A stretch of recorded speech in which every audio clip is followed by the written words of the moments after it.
বাংলাদেশে ইসলামের ইতিহাস যদি কেউ লিখতে চায়, তিনজন মানুষকে বাদ দিয়ে ইতিহাস লিখতে পারবে না, যারা একই সাথে গিয়েছিলেন থানবী রহমতুল্লাহ আলাইহির কাছে, তার কাছে ইলম এবং মারিফতের নূরে নুরানি হয়ে এসেছিলেন বাংলাদেশে। একজনের নাম শামসুল হক ফরিদপুরি রহমতুল্লাহ আলাইহি, একজনের নাম আমাদের দাদা পীর শাইখ ও মুর্শিদ আল্লামা মুহাম্মদুল্লাহ হাফিজ হুজুর রহমতুল্লাহ আলাইহি, আর আরেকজন হলেন পীরজি হুজুর রহমতুল্লাহ আলাইহি। নাম তো শুনেছেন।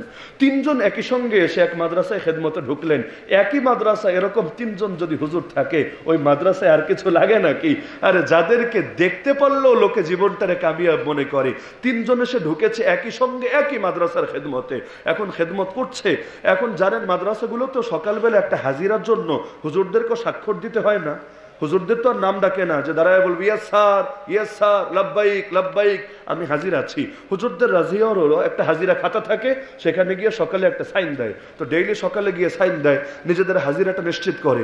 একদিন গিয়ে দেখে তিন সাথীর এক সাথী, মানে পীরজি হুজুর, তার নামটা লম্বা করে লাল কালি দিয়ে কাটা। এখন স্বাক্ষর দিতে গেলেন হাফেজ হুজুর, স্বাক্ষর দিতে গেলেন ফরিদপুরি হুজুর। তারা গিয়ে তো পেরেশান, হায় রে, তিনজন একসাথে আসলাম, ব্যাপারটা কি? কি করেছে সে যে তার নাম লালকালি দিয়ে কাটা? লালকালি দিয়ে কাটা মানে কি বহিষ্কার না?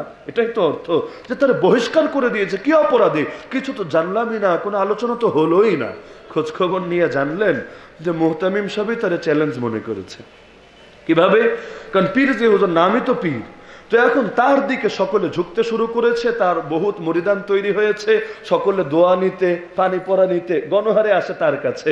তো মুহতামিম সাহেব মনে করলেন, আরে যেই হারে তার জনপ্রিয়তা বাড়ছে, 2 দিন পর না জানি সেই মুহতামিম হয়ে বসে, আমার জন্য এটা চ্যালেঞ্জ হয়ে যায় কিনা। তো এটাই দুই সাথীর সহ্য হলো না, যে একজন মানুষ নিজের স্বার্থ চরিতার্থ করার জন্য বিনা অপরাধে আরেকজনকে এভাবে বহিষ্কার করবে, আরেকজনকে জুলুম করবে। না, এই মাদ্রাসায় আমরা থাকবো না।